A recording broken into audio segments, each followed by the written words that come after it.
Welcome back to Gambling State University and the story of the college-age gambling guru Shinehead. As always, I'm your host, Kevin Skeeney.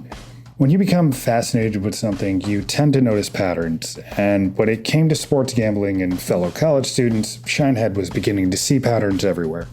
But the real money isn't made on just seeing the patterns, it's on interpreting those patterns to take advantage and capitalize any way you can. Welcome to Gambling State University, Episode 3, Expanding the Empire. So in your freshman year then, you're learning as you go, month by month. You have the house books, correct? What was your thought at that point? I mean, you start to see trends, right? Let's say there's 50 guys that are betting. I could tell where they're going to be betting on, right? So it's not like they were walking into a casino and there's the line on the board that it's Alabama minus 14. I mean, if they called in and I knew they were going to be betting on Alabama, or just the way that they called in and named their bet, they would be like, hey, what's the line on Alabama? I mean, I'm like, okay, they're probably betting on Alabama. I'm going to beat them out of a half point or a point. I mean, I'm going to screw them out of there, and they're still going to take it. I mean, it may come down to that, but I can tell you there are many, many games that are right on the line. And when you have an extra half point or a point that you've kind of screwed them out of, it makes your chances even better, right? And they're going to bet it regardless. That's what makes them bad gamblers. They don't take into account those couple points that their bookie is really taking advantage of them. What you would have is, I mean, you look in the newspaper, we'd print it up, you put it on the board, that's what it is, but that's not set in stone. Then you call in, I tell you what the line is. If you don't want it, fine. If you don't like it, go bet with somebody else. If you get a better number somewhere else, that's fine. As people call in and you're getting more and more money on one side, you move the line, because ultimately, if you just get even money on every game, you're going to win 10% if you collect, right? That's what you want. You want even money. Now, sometimes it gets really on one-sided. And that was the difference, right? For me, is if it got one-sided, I'd never pushed off any money to anybody else. But a lot of other bookies, if they'd start getting one-sided, if it started getting 500 or 1,000 or 2,000 or 2,500, 10,000 more on one side, they weren't willing to cover it. They'd be like, I'm going to call this off. I'll call Shinehead and he'll take the bet. Then I don't have to worry about it, right? They don't have to worry about it. It's on me. One, I had the bank to back it, but the other is, over time, I just saw that they're not that good of gamblers, you know? If it was adults and somebody wanted to bet $10,000 on one game, they're pretty serious and they, confident they're going to win. But college kids, they don't know anything and they think they know something. And to me, it's so obvious a lot of times, even today in Vegas and things, you see it all the time. They'll be like, hey, there was so much more money on one side on the Super Bowl or one side on this game. And who always ends up on the winning side most of the time? Be like, yeah, Vegas cleaned up on this weekend. I mean, occasionally they'll be like, yeah, we got really, really beat. They didn't build those casinos with a bunch of winners, right? I mean, those places are built with losers. You're not assured, but it's in your favor. And that's kind of what I knew because of maybe my statistics and things like that is, sometimes people get on runs. Some people get really hot. But sometimes people get really cold too. It generally starts to even out, right? And then over time, if you're willing and have the courage, the money backing, the amount of clients, it's like a lot of things. When you spread it out over multiple campuses and multiple places, the money starts getting spread out, right? Not everybody's betting on the same exact games at every school. So the bigger it got, the more lucrative it did, and really the risk was less. It's more risky when you don't have a lot of guys because it can get one-sided. But when you have a lot of guys, it's spread out over a lot of games, and that's what you want. You just want a lot of action. If you get a lot of action, over time, you're going to win. It's exponentially, right? And it's not like one time or two times. It can get like 10 times, right? So that's what I wanted. Is I saw that if I took over, let's say I got a runner or something at another house, if I got that, then that kind of balanced out these guys over here. Then you get these guys. Then you get another one. You take over another one. And so I just kind of pushed myself into those, saying, hey, you don't need to be dealing with this guy. He doesn't have enough money to back you. I mean, if you win, he might not get paid. And that's all you got to tell somebody that's gambling is, if I win, I may not get paid because they may not have the money to cover it, right? What was your aha moment at the end of your freshman year that made you make this decision to not just bet with your fraternity brothers? What I learned at that time was two things. One was they bet with their heart and generally on who they actually want to win. Fraternity brothers, you mean, or college kids in general? Just college kids in general. They bet with their heart, and they have a hard time betting against somebody that they're trying to root for, right? So it's hard to put money on somebody that you like, that you don't want them to win. You want them to get beat. I mean, you have to be pretty disciplined for that. And the other is most students going to those type of schools had parents with money. So even if they lost, they would probably have a way to get it, right?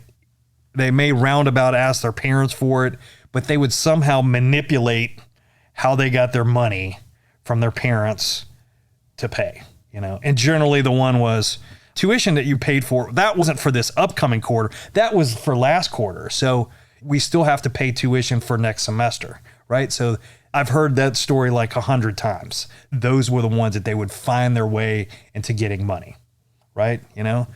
Or there's always, we got to sell the baseball card collection, you know, or, you know, I've got to pawn my shotgun. I've got to go and sell my TV. I mean, you know, college students are savvy enough to wiggle their way out of a few $100, right? To do that. Where it gets a little ugly is when it's not 100, it starts getting into 500 and 1,000 and a couple thousand, and it can get out of control real quick. That's when they start talking about, I don't know, but I might have to give you my car. And they'll be like saying that jokingly. But joking aside, that might be the option. If that's what's the only thing you got, you know, I like shotguns and walked away with a lot of TVs, you know. If you got 6, you don't need 7 or 8 more TVs. I mean, you can only do so much with that. Especially back in the late 80s and early 90s when they were all tube and they were 500 pounds each or right. These were not, more. These were not the 2-inch flat screen. 20-inch screen, and it was 500 pounds. Right. They take up a lot of space. Right. Right. I mean, they're not very concealable.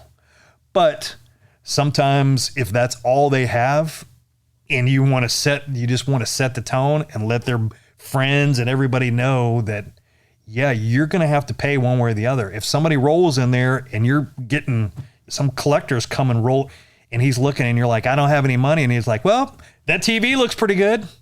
Be like, hey, take it, man. That may not be money, but it's how I showed people we're serious, right? It may not be cash, but you are going to provide us something. It's going to be your loss. And you're going to have to explain to everybody how I lost all of this. It's very tangible, right? And it sets the tone. It lets the other guys know that if you lose, it can get uncomfortable if you don't pay. And that's what you want, right? You want these guys, you want them to know that if you win, you're going to get paid. If you lose, you got to figure it out, right? And a lot of guys, they wouldn't make them figure it out. They would stop, right? They wouldn't have those very uncomfortable conversations. I would. And it didn't bother me in the least. I thought nothing about it. And there were many a times my partners and everything are like, man, we might be pushing him a little too far. I mean, you know, he may have to drop out of school. He may have to, you know, he's kind of going a little, you know, in hibernation here. I'll be like, whoa, guys, man, you know, you want it to come out of your part? Because it's not coming out of my part. You're the one that brought him to me, right? You're the one that vouched for him. Then you better get your ass out over there in his apartment. I don't care if you got to talk to his sister or his mom or his girlfriend. But if I got to get involved, we will figure it out. And as time went on, it was actually that. I would get to know them, but I didn't know them, right? And when it's multiple schools and multiple campuses, they never even met me. So they had no idea who the hell I was. I mean, they didn't know if I was a student. They didn't know if I was some dude that was in Chicago, some, mobster. They just knew that it was, hey, it was Shinehead. Well, whoa. I don't, that's not what I'm looking for, man. You're telling me this guy knows like what I drive and where I live and stuff like that? That gets people's juices at a different level. The guys and the people that knew me originally, they knew who I was, right? I was just the guy in that fraternity, right? But as it got bigger, then even at school there, they would be like, okay, that's that book for such and such. I mean, they might know me or they might have seen me, but there's probably 90% of the people that came through me, they never even seen me. They never knew what I looked like. I mean, some of them hardly ever even heard my voice, maybe once. They weren't calling me in for the bets. They were calling in my team and my runners. And that's the difference, right? That's how it got to the level that it did. Where did you get the nickname Shinehead? I think at that time, that's when, I had a pretty colorful head of blonde hair. And then in my college days, it just started disappearing, right? And it went from like, wow, I'm kind of really starting to lose some. And my forehead is starting to it's pretty evident, right? And so I was fair skinned. It just kind of was a little bit shiny. There was a lot of it up there. So AKA Shinehead, and it just kind of stuck, right? And so I just referred to it that way. At first it was like a joke, right? But then it became what people called me just in this environment and outside of everything. They just really wouldn't call me by my first name. I just used that as my, alias. It was like, it's Shinehead. That's who you're betting through. You're gambling through Shinehead. Okay, that's fine.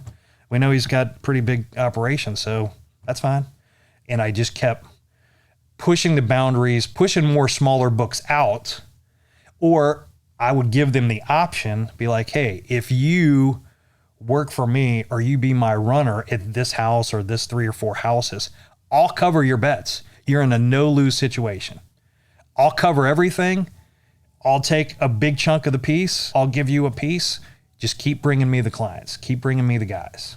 I would love to hear the story about how you made the decision to not just collect like what you were missing out with your fraternity and what made you start looking for was it other fraternities first or was it a set of books for the town? No, other Okay, so let's get into that story towards the end of your freshman year. As football season's ending, then you're kind of at the end of the semester, you're getting ready to go home for Christmas break or whatever. There's not a whole lot left at that point. I'd take bets, for NFL playoffs and bowl games and stuff when you're not back in school. So there would still be, that's how much these people are into it. They didn't have to be there. They were going to find a way to call in, right? So, at that point, I would always have like a partner or two. So next year we'll be talking to them and be like, hey, I want to do this, but I think we need to get a little bit bigger and grow and go after some more stuff. And a couple of them be like, nah, man, I don't know about that. I'm fine with this part, but if it gets too big, I'm not sure I can cover it. We're chance we might get in trouble. There's too many people that know about us now. And I'd be like, hey, I'm going bigger. You're either in or out. If you don't want to, fine. That's fine. You can start betting with me. And some of my partners, that originally were some of my partners, they bet through me after our partnership, and I had to collect from them, which is kind of a little uncomfortable, right? But that's then when I went and said, okay, we're going to do multiple fraternities. We're going to get bigger because we can, right? And some had the appetite to go on. Some said no. Each year, that's how the story went. So I pledged in the fall. Right? You pledge in the fall, there's a guy that's running it. Then next year, my second year, I'm like, I'm going to take over. Really? So then I'm doing it at our house. So it's really like my 3rd year there in school. Mine wasn't a 4-year college career, right? When I sometimes say like my sophomore year, it might be like I was a redshirt sophomore. So it was like year 3, not really year 2, right? So, I was there multiple falls. I was in school 6 years there, right?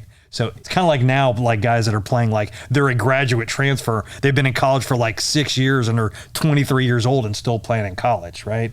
I was kind of like that.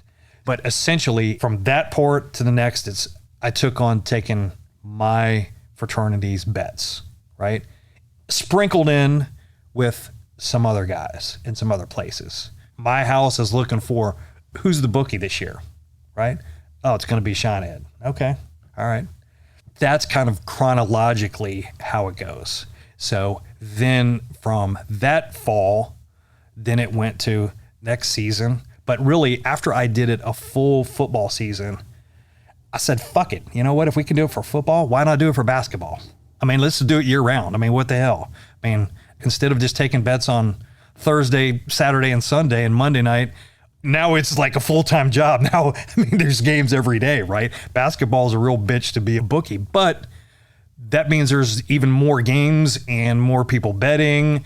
I mean, it just continues to grow, right? And so my appetite for that just got stronger, you know? Some guys didn't like being my partner during basketball season. Some wanted to be during football. I had the two guys, when that season ended, they're like, you know what? This is really good. It was pretty fun, but it's getting a little too big. And I think I need to like step out. Okay, there's somebody that wants to do this. You were making significant money, at least enough to justify going into other sports, correct, at this point? Absolutely. I mean, it was, you know, the bank had grown, so I had plenty to cover everything. And I realized that it didn't matter what the sport was. I mean, they could be betting on badminton. It didn't matter. They probably weren't going to win. I mean, they're just not good gamblers. They're not disciplined. They play too many games. They play every night. And the odds are in favor of the book. You, at this point, then made your move to become the bookie for all the other houses on campus except for two. Is that correct? Best I can recollect, that's at the point where I started pushing other bookies at other fraternities kind of out. I just gave them the option. All you have to do is just take the bets. You take the bets, you call them into me, I'll cover it. I mean, it's a no-lose situation for these guys. You got somebody that's willing to hold everything for them and cover all their losses. All they got to do is just write the shit down, you know? They were a runner, but really they were a part of my growing operation and franchise. How were you able to do that? You know, you just start getting a reputation. They know that, like, hey, I would let them know, hey, if you got too much money on one side and you want to play it off, you can call me, I'll take it. That, I guess, is leading me to my next question, which is how you turned a bookie into a runner. And if you could differentiate the two. So the runner, he's still taking in the calls, right? He's giving them my lines. He is not independent. He is, you know, working under me, per se. So he brings them in. He goes and collects from those guys, right? His guys. You know, we settle up based on what his guys did and what he owes me, and I give him his piece, right? Now, if he came to me and said, hey, I've got a problem with such and such, he hasn't paid. Well, right now, that's your problem. If it gets any farther, then it's going to become my problem. Are you absolutely sure you can't get your guys to pay up? Then I got to get involved. That means your cut's going away. Now I'm having to do the dirty work. Now I'll do it, but it's coming out of your ass, right? I mean, the franchise fee just got a little bit bigger to Shinehead. And you get multiple of these guys, right? And even some of them, sometimes, I mean, there was a couple situations where they made a lot of money one weekend and they thought, you know what? Screw Shinehead, man. They were my guys. I'm going to take it all myself. That's when the numbers get kind of big. And you're like, wait a minute. You were perfectly happy me covering everything. Now you have a big weekend and you don't want to pay me. You want to start holding everything yourself. It's not how it works. I mean, then I treated them just like a bad debt. So if they were supposed to come in and pay me, you know, $10,000, then that's not their money. That's Shinehead's money, right? I'll give you your 10% or I'll give you your 20%, but you're still going to pay me just because your guys lost. You still got to come through with us. And that's when it just gets bigger and bigger and bigger. You know, now you have one house with 100 guys. Now you got 2 houses. Next thing you know, with all these runners, you've got 15 houses, and you just went from having 100 guys to 1,500 over one season. I mean, it's like an exponential franchise. That's how it went. And the money got even bigger, right? The money was even more, but with more money becomes more problems, right? It becomes that should be a saying, by the way. I think I used that many a times. Yeah. There were many times where I'm like, whew, man, this is starting to get a little hairy here. Is it time to just call it a day and go back to the taking from our house and nobody else? And that's kind of what would happen is it would get more problems. My partners would be like, man, I didn't know it was going to get this kind of shitty. I mean, there's a lot of action going on. I don't know if I can handle this, man. It's getting too much. It's too much for my school. My girlfriend now hates it. That's all I'm doing is booking has become my life, right? It's a daily grind, right? It's a daily grind. It just became routine, right? I was starting to get kind of machine-like. I mean, I'd say the same pitch. I said the same thing to him. I knew what would work. I knew what wouldn't work. Certain things I would say to him or how I would go about doing it. It became easy at that point, right? Even though it got bigger, organizationally, it might have been a little bit more, but it didn't bother me to have to make, instead of, one call, 2 or 3 or 5, or, have this guy on this list, this is on the bad list, that the numbers are a little, got some zeros behind them. Those are the ones that are high on your list. And I tried not to mess around with the little stuff, right? My runners and that, I would kind of try to hey, you need to handle this. I mean, why am I having to get involved in this shit? I mean, I got bigger things to worry about than, go finding this guy that you can't seem to collect from him. Give me a break. I mean, turn up the volume a little bit. He's not that hard to find. I'm like, hey man, this is why you're in it, right? I mean, this is your group. Go do it. I mean, if I'm the one that's got to go do all the work, then why the hell are you getting a cut of this, right? I mean, it's not easy. If it was easy, everybody would be doing this, right? So if you want to be a part of it, you got to pull your weight. And sometimes it's, not fun, but go do it. I don't need to spoon feed you. I'm like, you're worse than some of them. I mean, just go get it. At that point, it started getting kind of I'm not going to say CEO-like, but it was that kind of level because there were just too many of them, right? I mean, there's just too much. You were essentially becoming a corporation, is what it sounds like. That's probably a pretty good description. Anyone who's played Monopoly or paid attention to American business knows that you win the game by pushing everyone around with money. At this point in time, the amount of people betting through Shinehead was exponentially growing.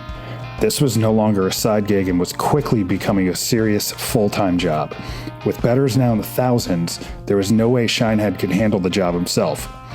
Please join us on our next episode where we speak with some of Shinehead's former business partners as they discuss how their decision to stay out of trouble by laying low somehow led them to their next business venture, a full functioning casino with blackjack and poker tables, their own chips, VIP entertainment, and of course, a sports book. I'm Kevin Skeeney. See you next Wednesday for the next episode of Gambling State University.